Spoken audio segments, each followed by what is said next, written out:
Welcome back to my channel, Star Booze. The autopsy report of Ted Cassidy showed a few depressing facts. The birth of Ted Cassidy on July 31st, Theodore Crawford Cassidy, Pittsburgh, Pennsylvania, in 1932. At 6 feet 9 inches, Cassidy's remarkable height was ascribed to acromegaly, a disorder brought on by too much growth hormone. As this provided him with a dominant physical presence, it frequently gave him enormous parts. Cassidy disregarded the rules that Hollywood frequently cast actors with odd looks. He had an exceptional intelligence, depth of artistic expression, with a baritone voice with a rich resonance that became one of his most recognizable instruments. Cassidy was a person with several talents, not just a performer, but also a talented writer, pianist, and voice actor. His abilities went well beyond what on screen. In 1964, Cassidy's breakthrough performance occurred when he was chosen to play the lugubrious Lurch, but charming butler for the Addamses. Despite the fact that the persona initially had no Cassidy's impromptu, slow-spoken lines, Urang's thunderous answer turned into a signature slogan, and influenced Lurch becomes a favorite among fans. His humorous timing, along with a present for physical display, brought about unexpected compassion and nuance to a position that may have easily turned into one-dimensional. Because of Cassidy's performance, Lurch became more than only a supporting role. He rose to fame as a cultural figure.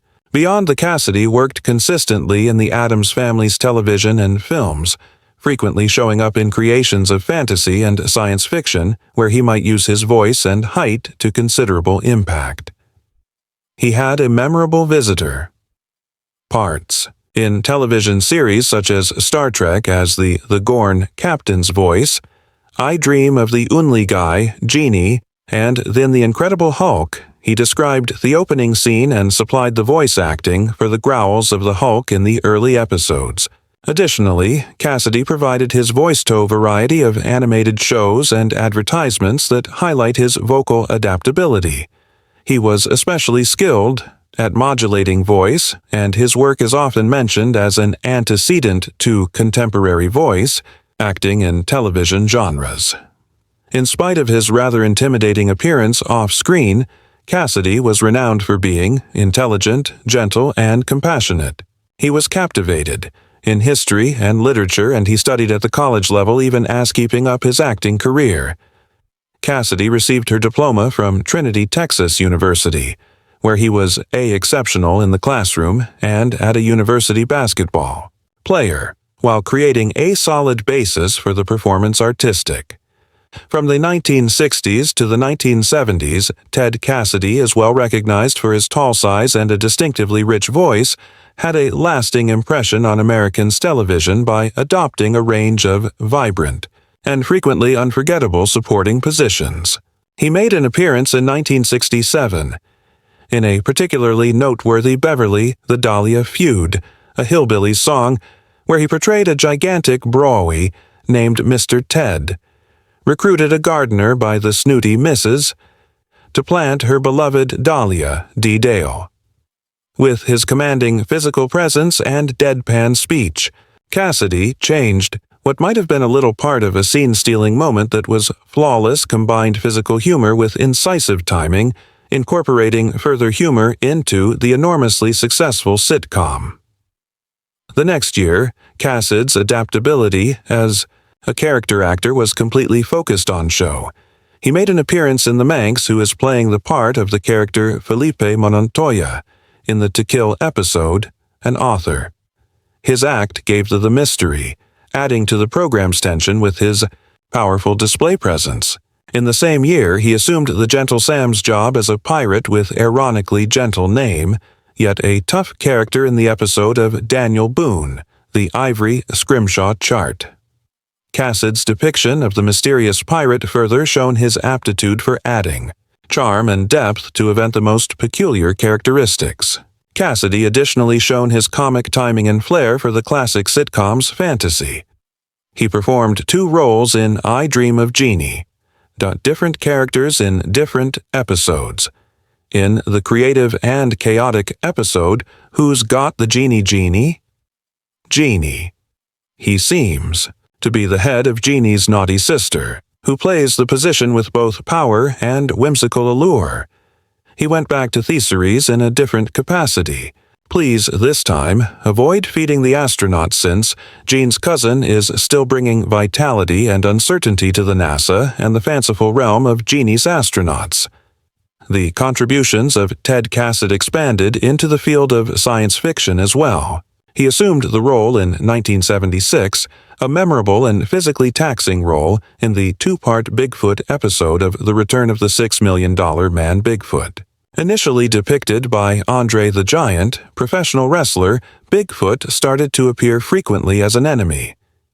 In the Bionic universe, Dart's ally and Cassidy's analysis, together with both mystery and threat, was introduced to life not just by his commanding presence, in addition to his guttural vocalizations as well as subtle body language. Cassidy played this well-known part again in the Bigfoot 5, a 1977 follow-up episode, confirming his position in one of the most well-liked and strange series narratives. Along with his sitcom and sci-fi, Cassidy left a lasting effect at work on viewers of Western television. In 1970, he made an appearance in one of the most cherished and most established Westerns in history of television. His part in the decision in Los Robles, an episode, once more demonstrated his capacity to adapt to many genres with ease, adding mystery and gravity to amorally convoluted plot against the Old West's untamed landscape. In addition to his enduring presence, Ted Cassidy additionally constructed a varied and intriguing career in movies during the late 1960s and early 1970s, demonstrating his adaptability and distinctive screen presence in a variety of genres. Among his most enduring, his part in film appearances was Butch Cassidy, the famous Western, and the 1969's Sundance Kid movie that is now considered a masterpiece of American motion pictures. In the same year, he made Alone the Way He Commanded, McKenna's Gold, 1969, an intense Western adventure that's full of with hazardous landscapes and buried treasure. Cassidy kept working on films into the early 1970s, showing up in 1972's The Limit. Then came the mystery on TV, Banachek's 1972 series, in which he contributed to the blend of humor throughout the show and tension. Additionally, he had an appearance in Black Charcoal, 1972, a lesser-known but intriguing addition to his body of work that enabled him to extend his acting abilities in more challenging substance. In 1973, he was involved in The Slams, a grim prison drama bringing an unadulterated energy to thespiry with lots of action. As the decade developed, Cassidy continued to be involved in movie.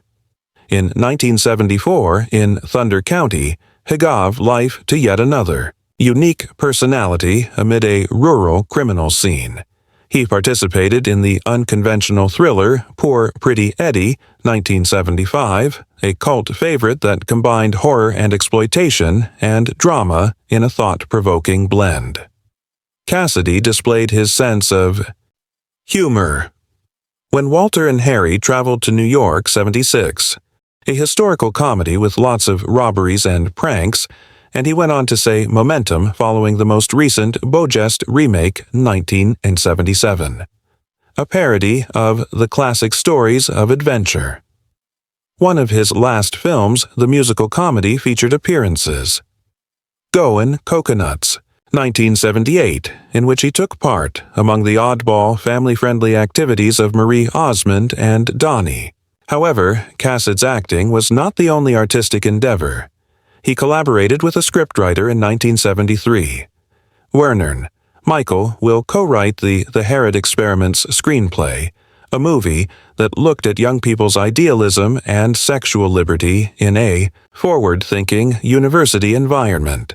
Cassidy even made a fleeting appearance, putting his own imprint on the film to an already audacious project and before its time. In this time frame, additionally, he worked with executive producer Number Marshall, who was also employed regarding the Herod Experiment. on the film that is both ambitious and notoriously chaotic. The adventure comedy Roar is focused on near tigers and lions. Even so, Roar was not made available until 1981, 2 years later. Following Cassidy's passing, his participation in the movie captured his unwavering passion for narrating and his readiness to see to difficult, unusual initiatives. Cassidy's inventiveness wasn't limited to television and films. In 1965, he entered the music industry, putting out a unique single by Capitol Records that were flawlessly recorded, the eerie, surreal charm he brought to his most famous parts. As an aside, the Lurch was a peculiar, Dable Gary S. Paxton wrote a song that made light-hearted allusions to his persona from the Addams household. Wesley on the B-side was written by Scott Turner and Cliffy Stone and added more to complete the single Taste of Music. Cassidy did more than just sing the Lurch, but, moreover, presented the it was accompanied by a humorous dance. He gave origin to the routine on the Chivery, a television variety show on September 11, 1965, captivating crowds with his imposing lifeless pan-emotion and frame. He performed the same song a few weeks later, afterwards a special Halloween appearance of Shindig, solidifying the song's enchantingly eerie persona into pop history of culture. When combined, these various Ted's artistic pursuits show that Cassidy was much more than just a fictional person. Performer. He has several talents: performer, author, and inspiration, whose works in television, movies, and music still captivate and delight admirers decades after his moving on. Ted Cassidy wed Margaret Ayes of June 14, 1956. Helen Jesse. An important thing happened soon after he received his degree from university.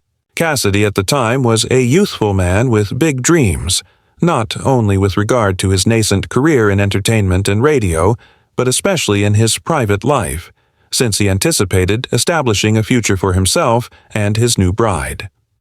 Mutual support was a defining feature of their partnership and common aspirations, especially as Cassidy started to move through the broadcasting industry and ultimately performing. Margaret is frequently referred to as knowledgeable and sympathetic, offering a stabilizing influence on Ted's life, particularly in those early unsure years as he left his job in radio in Dallas for films and TV. After a year of marriage, Ted, and when Margaret gave birth to their first child, Asha is a 1957-born son. The impact of being a father was significant on Cassidy, who, in spite of his formidable height and booming, deep voice, was known for being kind and polite in private. Life, be mindful. He was quite proud of his function as a parent, frequently putting aside time away from his progressively demanding work to spend more time with his family. 3 years eventually, in 1960, the pair welcomed their daughter, their second child, named Cameron. It was reported that Ted was ecstatic by the growth of his friends and family. His co-workers observed that he frequently spoke lovingly of his offspring. However, he was preoccupied with his work in Hollywood, particularly when he was playing. Focusing on the Addams household, he continued to devote it to parenthood and discovered methods to maintain contact with his kids. Both Cameron and Sean would later chart prosperous routes of their own, ultimately becoming lawyers, evidence of both their intelligence and perseverance, but possibly also to the principles taught to them by their parents. Cassidy, in spite of the expanding the demands of entertainment and celebrity industry, gave a lot of importance to discipline and education, and it's obvious that these goals had a long-term impact on his kids. Today, Sean and Cameron are not just successful experts in the legal domain, but additionally continue their father's heritage with modest dignity and pride, frequently deciding to stay hidden from the public spotlight. But the demands of celebrity, a lot of labor, and personal Ted unavoidably suffered as a result of difficulties. The marriage of Cassidy. As his profession developed and his pledges in films and television became more complex, occasionally requiring prolonged absence from home, the stress on his marriage to Margaret became more noticeable. After many years together, Ted and Margaret separated in 1975. The split signaled the conclusion of an important period in Cassidy's life, ending a time that had included his ascent to fame, the expansion of his family, as well as some of his most famous performances. Even after the split, he continued to be a loving father and persisted in maintaining connections with his kids. Ted, according to Cassidy's autopsy report, a number of grave and extremely depressing information that gave a moving depth to the tale of his premature demise.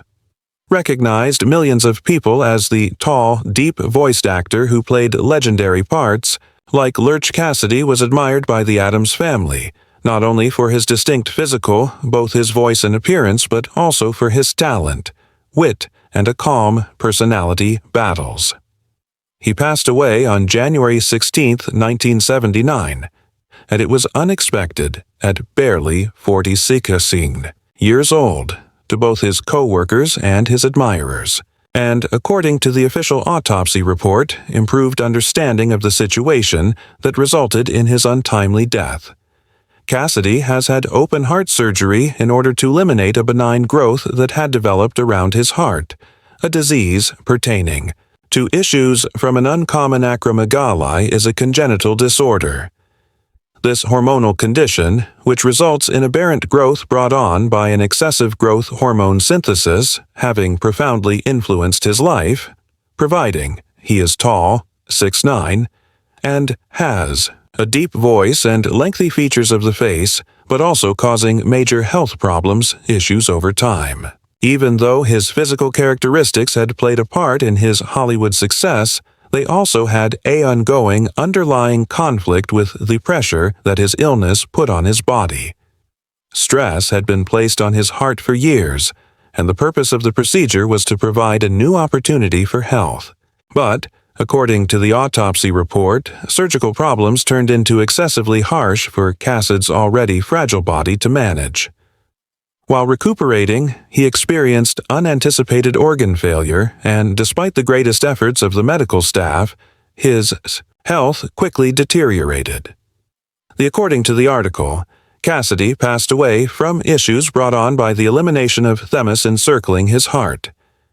Although the tumor was benign, the injury from the physiological stress and surgery, his underlying illness made a significant contribution to the flow of health problems that finally resulted in his demise.